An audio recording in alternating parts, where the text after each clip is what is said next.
Hi hello ಸ್ಪರ್ಧಾ ಮಿತ್ರರೇ, ಎಲ್ಲರಿಗೂ ನಮಸ್ಕಾರ. ಈ ಒಂದು ವಿಡಿಯೋಗೆ ತಮ್ಮೆಲ್ಲರಿಗೂ ಆತ್ಮೀಯವಾದಂಥ ಸುಸ್ವಾಗತವನ್ನು ಕೋರುತ್ತಾ ಈ ಒಂದು ವಿಡಿಯೋದಲ್ಲಿ ಸಾಮಾನ್ಯ ಕನ್ನಡ ಹಾಗೂ ಕಡ್ಡಾಯ ಕನ್ನಡ ಭಾಷಾ ಪರೀಕ್ಷೆಗೆ ಉಪಯುಕ್ತವಾಗುವಂಥ ಪ್ರಶ್ನೋತ್ತರಗಳು ನೋಡೋಣ. ಮೊದಲನೇ ಪ್ರಶ್ನೆ ಹೀಗಿದೆ ಸ್ನೇಹಿತರೆ, ಕವಿರಾಜ ಮಾರ್ಗ ಕೃತಿಯ ಕಾಲ ಯಾವುದು ಅಂತ ಕೇಳಿದ್ದಾರೆ.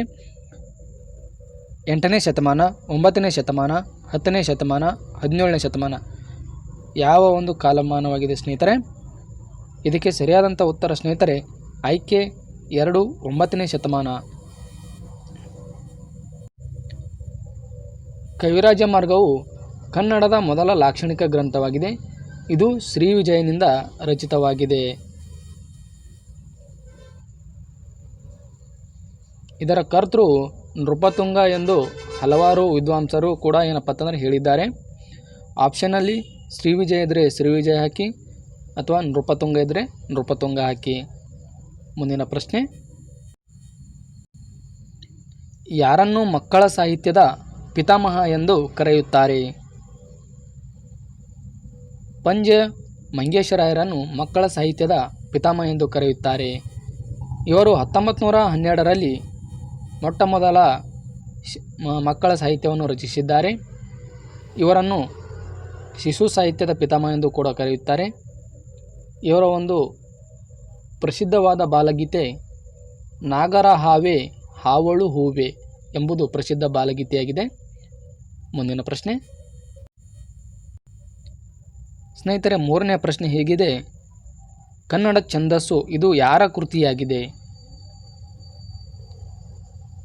ಕನ್ನಡ ಛಂದಸ್ಸು ಟಿ.ವಿ. ವೆಂಕಟಾಚಲಶಾಸ್ತ್ರಿಯವರ ಕೃತಿಯಾಗಿದೆ. ಇವರ ಪೂರ್ಣ ಹೆಸರು ತೋಗೇರೆ ವೆಂಕಟ ಸುಬ್ಬಶಾಸ್ತ್ರಿ ವೆಂಕಟಾಚಲಶಾಸ್ತ್ರಿ. ಈ ಕೆಳಗಿನವುಗಳಲ್ಲಿ ಯಾವುದು ಹಳಗನ್ನಡದ ವ್ಯಾಕರಣ ಗ್ರಂಥವಾಗಿದೆ? ಇದಕ್ಕೆ ಸರಿಯಾದಂಥ ಉತ್ತರ ಶಬ್ದಮಣಿ ದರ್ಪಣಂ. ಆಪ್ಷನ್ 2 ಸರಿಯಾದಂಥ ಉತ್ತರ.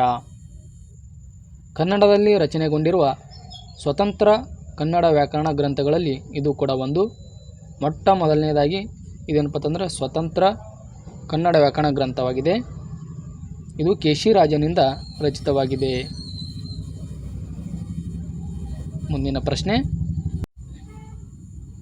ಛಂದೋಂಬುದಿ ಗ್ರಂಥವನ್ನು ಬರೆದವರು ಯಾರು? 5ನೇ ಪ್ರಶ್ನೆ ಹೀಗಿದೆ, ಛಂದೋಂಬುದಿ ಗ್ರಂಥವನ್ನು ಬರೆದವರು 1ನೇ ನಾಗವರ್ಮ. ಈತರು ಇನ್ನೊಂದು ಗ್ರಂಥವನ್ನು ಬರೆದಿದ್ದಾರೆ, ಕರ್ನಾಟಕ ಕಾದಂಬರಿ. ಇವರಿಗೆ ಕವಿ ರಾಜಹಂಸ ಮತ್ತು ಕಂದ ಕಂದರ್ಪ ಎಂಬ ಬಿರುದುಗಳು ಕೂಡ ಇದ್ದವು. ಇದಕ್ಕೆ ಸರಿಯಾದಂಥ ಉತ್ತರ ಆಪ್ಷನ್ 2 1ನೇ ನಾಗವರ್ಮ. 6ನೇ ಪ್ರಶ್ನೆ ಹೀಗಿದೆ ಸ್ನೇಹಿತರೆ, ಯಾವ ಕೃತಿಯನ್ನು ಕನ್ನಡದ ಮೊದಲ ಜೈನ ರಾಮಾಯಣ ಎಂದು ಕರೆಯುತ್ತಾರೆ? ಪಂಪರಾಮಾಯಣ, ಪಂಪರಾಮಾಯಣ, ಪಂಪಪುರಾಣ. ಆಪ್ಷನ್ 1 ಪಂಪಪುರಾಣ, ಆಪ್ಷನ್ 2 ಪಂಪರಾಮಾಯಣ, ಶ್ರೀರಾಮಾಯಣ ದರ್ಶನಂ, ವರ್ಧಮಾನ ಪುರಾಣ. ಇದಕ್ಕೆ ಸರಿಯಾದಂಥ ಉತ್ತರ ಪಂಪರಾಮಾಯಣ ಸ್ನೇಹಿತರೆ. ಅಭಿನವ ಪಂಪನೆಂದು ಖ್ಯಾತನಾಗಿರ್ತಕ್ಕಂಥ ನಾಗಚಂದ್ರನು ಪಂಪರಾಮಾಯಣವನ್ನು ರಚಿಸಿದ್ದಾರೆ. ಈತನು ಇನ್ನೊಂದು ಗ್ರಂಥವನ್ನು ಬರೆದಿದ್ದಾನೆ, ಮಲ್ಲಿನಾಥ ಪುರಾಣ.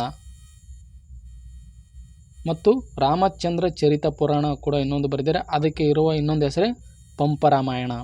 ರಾಮಚಂದ್ರ ಚರಿತ ಪುರಾಣಕ್ಕಿರುವ ಇನ್ನೊಂದು ಹೆಸರು ಪಂಪರಾಮಾಯಣ. ನಾಗಚಂದ್ರನಿಗಿರ್ತಕ್ಕಂಥ ಬಿರುದು ಸಾಹಿತ್ಯ ವಿದ್ಯಾಧರ ಅಂತಕ್ಕಂಥದ್ದು. ಕರ್ನಾಟಕ ಸಂಗೀತ ಪಿತಾಮಹ ಎಂಬ ಬಿರುದನ್ನು ಹೊಂದಿದವರು ಯಾರು? ಕನಕದಾಸರು, ಪುರಂದರದಾಸರು, ವಾದಿರಾಜರು, ಶ್ರೀಪಾದರಾಯರು. ಕರ್ನಾಟಕ ಸಂಗೀತ ಪಿತಾಮಹ ಎಂಬ ಬಿರುದನ್ನು ಹೊಂದಿದವರು ಪುರಂದರದಾಸರು. ಇವರ ಮೊದಲ ಹೆಸರು ಶ್ರೀನಿವಾಸ ನಾಯಕ.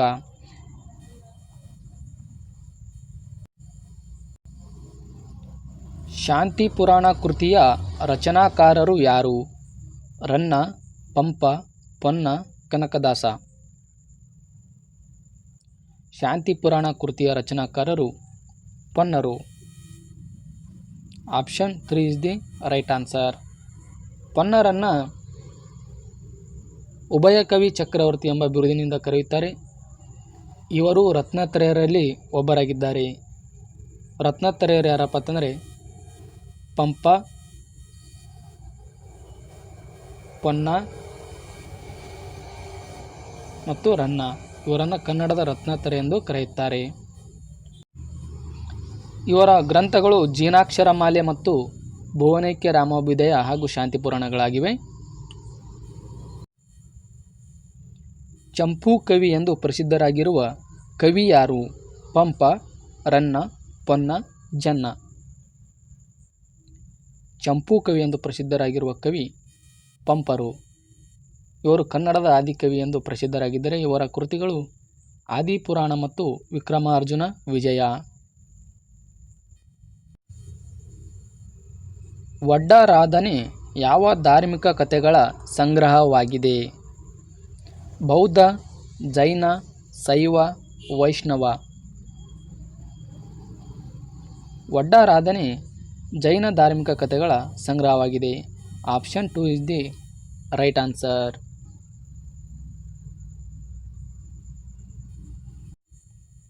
ಈ ಒಡ್ಡಾರಾಧನೆಯ ರಚನಾಕಾರರು ಶಿವಕೋಟ್ಯಾಚಾರ್ಯ.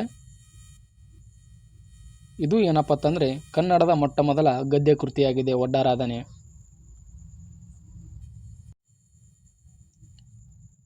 ಸೊ ಇದಿಷ್ಟಾಗಿತ್ತು ಸ್ನೇಹಿತರೆ ಇವತ್ತಿನ ಒಂದು ಪ್ರಶ್ನೋತ್ತರಗಳು.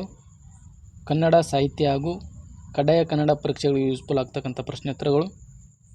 ಈ ಒಂದು ವಿಡಿಯೋ ಇಷ್ಟ ಆದರೆ ಲೈಕ್ ಮಾಡಿರಿ, ಶೇರ್ ಮಾಡಿರಿ. ಹಾಗೆ ಇನ್ನೂ ಯಾರು ಕೂಡ ನಮ್ಮ ಚಾನಲ್ ಸಬ್ಸ್ಕ್ರೈಬ್ ಮಾಡಲು ದಯವಿಟ್ಟು ನಮ್ಮ ಚಾನಲ್ ಸಬ್ಸ್ಕ್ರೈಬ್ ಮಾಡಿ, ಸಪೋರ್ಟ್ ಮಾಡಿ ಅಂತ ಹೇಳ್ತಾ ಈ ವಿಡಿಯೋನ ಇಲ್ಲಿಗೆ ಮುಗಿಸೋಣ ಸ್ನೇಹಿತರೆ. ನಮಸ್ಕಾರ.